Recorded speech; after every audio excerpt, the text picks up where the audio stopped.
الحمدللہ وحدہ والصلاة والسلام علی من لا نبی بعدہ اما بعد فاعوذ باللہ من الشیطان الرجیم بسم اللہ الرحمن الرحیم فلولا انه كان من المسبحین للبث في بطنه الى يوم يبعثون فنبذناه بالعراء وهو سقيم وأنبتنا عليه شجرة من يقطين وأرسلناه إلى 100,000 أو يزيدون فآمنوا فمتعناهم إلى حين۔ پس اگر ایسا نہ ہوتا کہ وہ تھے اللہ کی طاقت اور قوت کا اعتراف کرنے والے تو آپ ہمیشہ مچھلی کے پیٹ ہی میں رہتے، اس دن تک کہ لوگ اٹھائے جائیں۔ سو ہم نے انہیں نکال دیا میدان میں اس حالت میں کہ وہ بیمار تھے، اور اگا دی ہم نے ان پر خشک اور راحت بخش بیل کدو کی سی، اور بھیجا ہم نے انہیں 1,00,000 یا اس سے بھی زیادہ کی طرف، سو وہ سب ایمان لائے اور ہم نے ان کے لیے خاص مدت تک رہنے سہنے کا اہتمام کیا۔ آج ہماری سورہ صافات کی آیت مبارکہ 148 تک کی تلاوت و ترجمہ کا شرف نصیب ہوا۔ سامعین، کل ہماری گفتگو چل رہی تھی کہ جناب سیدنا یونس علیہ السلام جب دریا سے پار گزرنے کے لیے دریائے دجلہ سے کشتی تک پہنچے، یہاں تک ہماری بات پہنچی تھی۔ اس سے پہلے کہ آپ کشتی میں سوار ہوتے، ایک اور جو اہم بات ہے جس کا ذکر یہاں بڑا ضروری ہے۔ جب یہ ساری قوم کو آپ نے اس عذاب کی نوید سنائی کہ تم پہ عذاب آ جائے گا، قوم بڑی پریشان ہو کر دوڑی باقی نبیوں کی طرف، تو انہوں نے کہا کہ تم اس طرح کرو کہ اگر تمہیں یونس علیہ السلام مل جائیں تو تمہارے لیے یہ معاملہ اب بھی بہتر ہو سکتا ہے۔ وہ جب ڈھونڈتے ڈھونڈتے یہاں تک پہنچے تو انہوں نے کہا کہ اللہ کے بارگاہ میں میں تمہارے ساتھ توبہ اور استغفار کرتا ہوں، لیکن شرط یہ ہے کہ تم اللہ کی بارگاہ میں گڑ گڑا کر اور رو رو کر توبہ کرو۔ تو قوم نے یہ کیا کہ اپنے پاؤں کے نیچے کانٹے بچھائے، جو روایات میں یہ باتیں موجود ہیں، اور اپنے سر میں مٹی تک ڈالتے ہوئے اپنی عاجزی اللہ کی بارگاہ میں اور اپنے گناہ کو تسلیم کرتے ہوئے اللہ سے بار بار رو رو کر توبہ اور استغفار کیا، کیونکہ اب ان کے اوپر عذاب کے وہ آثار ظاہر ہونا شروع ہو گئے تھے جس کا حضرت یونس علیہ السلام نے بتا رکھا تھا۔ اب ظاہر ہے انہوں نے جب عذاب دیکھا کہ ہم برباد ہو جائیں گے، تباہ ہو جائیں گے، استغفار اور رو رو کر اللہ کے حضور وہ معافی مانگنے لگے، تو ظاہر ہے اللہ کی ذات واللہ غفور الرحیم، اللہ بڑا بخشنے والا، بڑا مہربان ہے، وہ بڑا کریم ہے، بڑا رحیم ہے۔ جب بندہ اپنی عاجزی کے ساتھ اور اس کے حضور جھک کر آئے تو آپ کا اور میرا رب، ہم سب کا رب، وہ اتنا کریم ہے کہ وہ اپنے بندے سے ہمیشہ کرم کا معاملہ ہی فرماتا ہے۔ یہ اس کی کرم فرمائی ہے، بس بندہ اس کی جانب آ جائے صحیح۔ ہم ہی ہیں کہ اس کی جانب نہیں بڑھتے، لیکن رب کا رحمت کا دروازہ اور بخشش کا دروازہ ہر ایک شخص کے لیے ہر وقت کھلا ہے جب وہ لوٹ آئے۔ اللہ تعالیٰ نے ان کی اس دعا کو قبول کر لیا۔ اب شیطان دیکھیے، یہ ہر جگہ حملہ کرتا ہے۔ شیطان نے کہا کہ اے یونس علیہ السلام، اب مجھے لگتا یہ ہے کہ اب قوم پر عذاب نہیں آئے گا، اور آپ واپس کیسے جائیں گے؟ آپ نے تو کہا اب تمہارے اوپر عذاب آئے گا، تم تباہ ہو جاؤ گے، برباد ہو جاؤ گے۔ اب یہ کیفیت جو ہے ان کے اوپر عذاب والی، وہ اس انداز میں تو نہیں ہے۔ اللہ نے عذاب تو نہ اتارا، لیکن وہ اس تکلیف میں رہے۔ روایات میں لکھا ہے کہ 1 ذوالحجہ سے لے کر 10 محرم الحرام تک اس قوم پر عذاب کے آثار رہے، لیکن عذاب نہ آیا، عذاب نہیں آیا۔ 1 ذوالحجہ سے لے کر 10 محرم تک، یہ 40 دن بنتے ہیں۔ یہ 40 روز تک اس قوم اس پریشانی میں مبتلا تو رہی، لیکن اللہ تعالیٰ نے انہیں عذاب سے محفوظ رکھا۔ اس کے بعد آپ نے فرمایا کہ میں اپنی قوم میں واپس نہیں جاؤں گا، اور آپ یہاں جب دریا کے کنارے پہنچے تو آپ کی زوجہ اور آپ کے 2 صاحبزادے جو ہیں وہ آپ کے ساتھ۔ جب آپ سوار ہونے لگے کشتی والوں سے، آپ نے فرمایا کہ ہم پار جانا چاہتے ہیں، تو انہوں نے کہا کہ ہماری کشتی جو ہے اس میں جگہ بہت کم ہے، آپ میں سے کوئی ایک بندہ جو ہے وہ سوار ہو سکتا ہے، باقی لوگ دوسری کشتی میں سوار ہو جائیں۔ تو آپ نے فرمایا ٹھیک ہے، آپ نے اپنی بیوی کو اس میں سوار کروا دیا اور آپ کے صاحبزادے اور آپ وہاں پہ ٹھہرے۔ آپ کا بیٹا آگے بڑھا کشتی کی طرف اپنی ماں سے ملنے کے لیے، تو اس کا پاؤں پھسلا اور دریائے دجلہ میں وہ وہیں گر گیا اور وہیں پر ڈوب گیا۔ آپ کو یقین ہو گیا کہ اللہ کو میری ادا پسند نہیں ہے۔ اللہ کے نبی تھے کہ میں اپنی قوم کو چھوڑ کے کیوں آ رہا بغیر اللہ کی اجازت کے، مجھے اپنی قوم میں رہنا چاہیے تھا۔ ابھی اسی بات میں گفتگو کی کیفیت میں تھے کہ اچانک ایک بھیڑیا آیا اور اس نے آپ کے دوسرے صاحبزادے کو بھی نگل لیا۔ اب یہ بڑی امتحان کی گھڑی تھی، بڑی آزمائش کی گھڑی تھی۔ آپ نے کہا کہ اللہ کی اجازت کے بغیر مجھے اپنی قوم سے نہیں آنا چاہیے تھا، مجھے اپنی قوم میں رہ کے ان کی تبلیغ کرنی چاہیے تھی، ان کو سمجھانا چاہیے تھا اور ان کی ہدایت کا سماع مجھے کرنا چاہیے تھا۔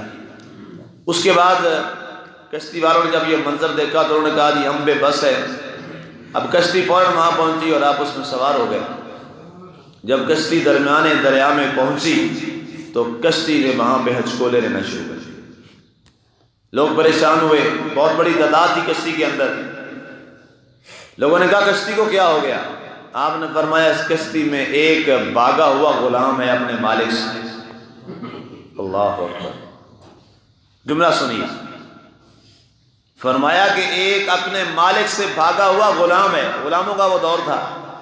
لوگ بڑے حیران ہوئے، انہوں نے کہا یہاں کون ہے جو اپنے آقا سے آپ کا کوئی راز کر کے غلام یہاں دوڑ کے آیا ہوا ہے؟ آپ نے فرمایا وہ کوئی اور نہیں ہے، وہ غلام میں ہی ہوں۔ لوگوں نے کہا استغفر اللہ، ہم تو ایسا جملہ نہیں بول سکتے اور نہ ہم ایسا کر سکتے ہیں۔ انہوں نے کہا نہیں ہے، تم ایسا کرو، اس بھاگے ہوئے غلام کو دریا میں ڈال دو، تمہاری کشتی ٹھیک ہو جائے گی۔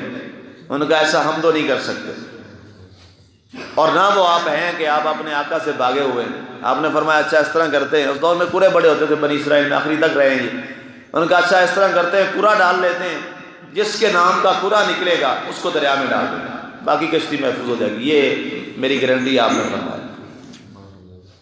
کرا نکالا گیا تو کرا بھی حضرت یونس علیہ السلام کے نام کا نکلا۔ آپ نے فرمایا اب تو مجھے گرا دو۔ انہوں نے کہا نہیں، بعض دفعہ کرے غلط بھی ہو جاتے ہیں، دوبارہ کرے ڈال دیں۔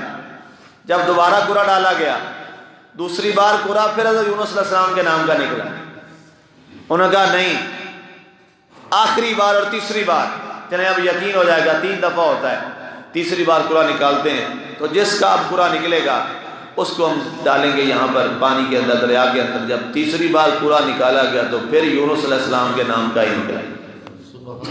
آپ نے فرمایا اب اللہ کا فیصلہ یہی ہے کہ اس غلام کو جو اللہ سے بھاگا ہوا ہے اس کو اب دریا میں ڈال دیا جائے۔ اب ان کا کشتی ہم درمیان میں تو نہیں، ایک کنارے لے جائیں گے اور وہاں جا کے آپ کو دریا کے حوالے کریں گے۔ اتنے میں اللہ تعالیٰ نے ایک مچھلی کو حکم فرمایا کہ اے مچھلی، جہاں جہاں میرا یونس جس طرف جانب کشتی بڑھ رہی ہے اس کو بحفاظت اپنے پیٹ میں جگہ عطا فرما۔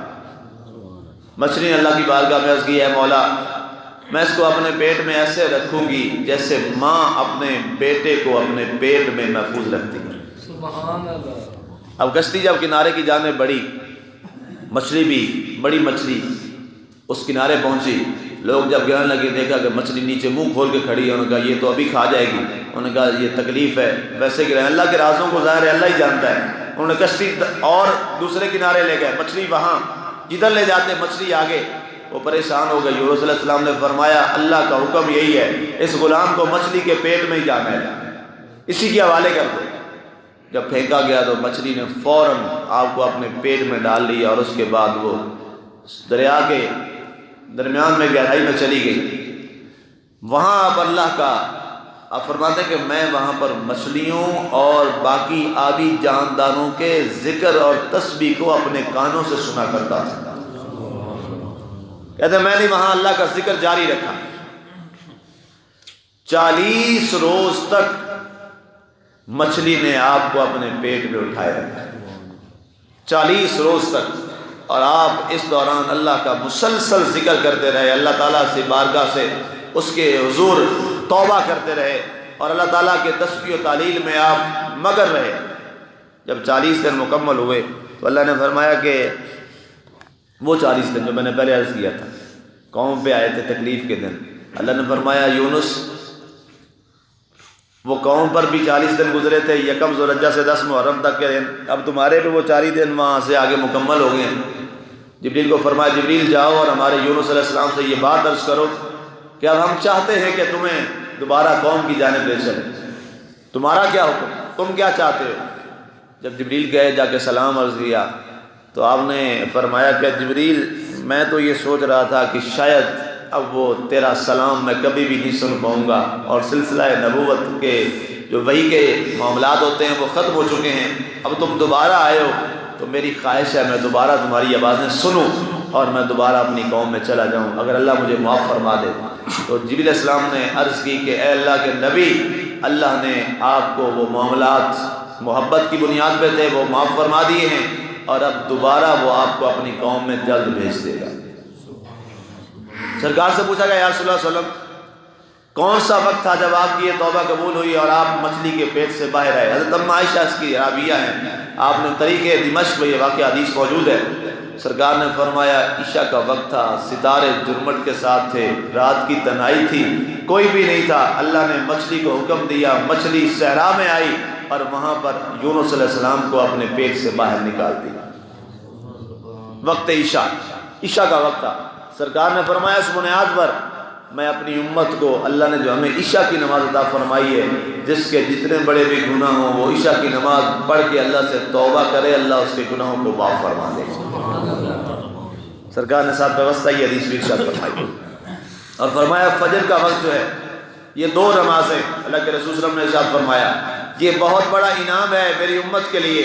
فرمایا جو عشاء کی نماز پڑھتا ہے اور رات کو یہ نیت کر کے سوتا ہے کہ اللہ تو نے اگر مجھے زندگی عطا فرمائی تو میں فجر کی نماز بھی ادا کروں گا، تو فرمایا اللہ تعالیٰ رات ساری اس کی جو سانس آتا ہے اور جاتا ہے اس کے بدلے میں اللہ اسے نیکیاں عطا فرماتا رہتا ہے۔ سبحان اللہ۔ تو یہ رات کو نیت کر کے سویا کریں، عشاء جب پڑھتے ہیں تو یہ نیت کر کے سویا کریں، بس نیت ہی کرنا ہو، اس سے اللہ تعالیٰ ہمیں کتنا ثواب دے دے گا۔ نیت کر کے سوئے اللہ تو نے اگر ہمیں زندگی دی اور ہم صبح تک زندہ رہے تو ہم انشاءاللہ تیری بارگاہ میں جا کر، تیرے گھر میں جا کر نماز فجر ہم جو ہے وہ باجماعت ادا کریں گے، تو ہم سو رہے ہوں گے لیکن سوتے ہوئے بھی ہمارے نامہ اعمال میں یہ فرشتہ نیکیاں نوٹ کر رہا ہے۔ آگے بڑھتے ہیں، آپ کو ایک صحرا میں نکال دیا گیا، فوراً قرآن نے یہاں پہ ذکر فرمایا کہ وہاں پہ ہم نے ایک فوری طور پر کدو کی سی جو بیل ہوتی ہے اس طرح کے ایک ہم نے بیل ان کے اوپر فوراً پیدا کر دی، اور آپ کا جسم بڑا کمزور ہو چکا تھا مچھلی کے اندر ہونے کی وجہ سے، تو فوراً اللہ تعالیٰ نے ایک پہاڑی بکری پیدا فرمائی اور وہ حضرت یونس علیہ السلام کے پاس پہنچی اور آپ نے اس کا دودھ جو ہے وہ پینا شروع فرما دیا۔ کچھ لمحات گزرے، آپ اب واپس چلے اپنی قوم کی طرف، آپ کو راستے بھول چکے ہیں، ظاہری طور پہ قوم کے اثرات کا کچھ پتہ نہیں ہے۔ راستے میں ایک چرواہے سے ملاقات ہوئی، کہا بتاؤ تمہاری قوم کا کیا حال بنا؟ انہوں نے کہا جی کیا کریں، ہماری قوم پہ عذاب کی کیفیات آئیں کتنے عرصے سے، اس کے بعد ختم ہو گئی، اب ہم اپنے نبی کو تلاش کرتے پھر رہے ہیں، وہ ہمیں نبی ہمارا نہیں مل رہا، کاش وہ لمحہ آ جائے کہ ہمیں اللہ دوبارہ وہ ہمارا نبی ہمیں عطا فرما دے، ہم اس سے معافی مانگیں، ہم اس سے معذرت کریں اور دوبارہ ہمارا نظام زندگی جو ہے وہ اس کو ہم اپنا سردار مانیں اور وہ ہمارے درمیان رہیں۔ آپ نے فرمایا اچھا وہ تمہارے نبی کا نام کیا تھا؟ کہنے لگے جی اس کا نام جو ہے وہ حضرت یونس علیہ السلام تھا۔ آپ نے فرمایا مجھے دودھ چاہیے تمہارے ریوڑ میں سے، بکریوں میں سے۔ انہوں نے کہا کیا بتائیں اللہ کے بندے، جب سے یونس علیہ السلام ہم سے گئے ہیں ہماری تو بکریوں کے تھنوں سے دودھ ہی خشک ہو گیا۔ کہتے کیا یہ تم درست کہہ رہے ہو؟ انہوں نے کہا جی بالکل، اب تب سے تو بکریوں سے تھنوں سے دودھ ہی ختم ہو گیا ہے۔ آپ نے فرمایا ایک بکری لے آؤ، وہ بکری لے کے آیا، آپ نے اس کے اوپر ہاتھ کرا، فرمایا اب دودھ نکالو، اس نے دودھ دونا شروع کر دیا، وہ دوتا رہا۔ کہتے یہ تو کمال ہو گیا ہے۔ نے کہا اگر اللہ تعالیٰ میری اصلاح فرمائے اور میں جھوٹ نہ بولوں، مجھے لگتا ہے وہ یونس آپ ہی۔ آپ نے فرمایا ہاں میرا نام یونس ہے۔ وہ بڑا خوش ہوا، اس نے کہا ہمارے بادشاہ نے اعلان کر رکھا ہے کہ جو مجھے اس نبی کی ملاقات کروا دے اور مجھ سے ملوا دے میں اس کو اپنا بادشاہ بنا دوں گا اور ہم اس کی رعایا بنیں گے، لیکن دلیل پکی لے کے آئے۔ آپ نے فرمایا جاؤ اس کو خوشخبری سنا دو، تمہاری بادشاہت ہو گئی اور تم 40 سال تک قوم کے بادشاہ بنو گے۔ اس چرواہے سے فرمایا چرواہے نے کہا جی کوئی دلیل؟ آپ نے فرمایا یہ بکری لے جاؤ جو دودھ نہیں دیتی، جو وہ بکری لے کے آیا وہ لے کے آیا جو دودھ نہیں دیتی، فرمایا جاؤ اس کے اوپر ہاتھ پھیرنا تو یہ میں کہہ رہا ہوں یہ دودھ دینا شروع کر دے گی، یہ دلیل ہے تمہارے لیے۔ اس نے بکری لے کر جب دی بڑا خوش ہوا بادشاہ، ساری قوم دوڑی ہوئی آئی یونس علیہ السلام کے پاس، آپ سے ملی، معذرت چاہی، توبہ کی، انہوں نے کہا جی اللہ نے آپ کی توبہ قبول کی اور واپس لے گئے۔ سرکار نے فرمایا یہ اللہ تعالیٰ کا انعام اور کرم دیکھو، وہ جس کو چاہے۔ سرکار نے فرمایا وہی چرواہا جو ریگستانوں میں بھیڑ بکریاں چراتا تھا 40 سال تک یونس علیہ السلام کی قوم کا بادشاہ رہا۔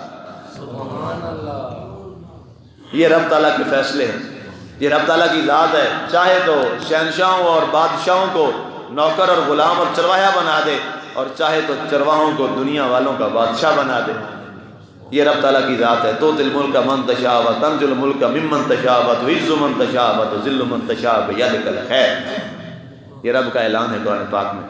آگے ارشاد فرمایا تو پھر وہ آپ اپنی قوم میں، ان قوم کی تعداد کا بھی اللہ نے ذکر فرمایا کہ یہ 1,00,000 تھے قوم تعداد میں یا اس سے کچھ زیادہ، فآمنوا وہ سارے پھر ایمان لے آئے، فمتعناہم الی حین اور ایک مدت تک یہ ساری قوم کے لوگ زندہ رہے اور آپ ان میں موجود رہے۔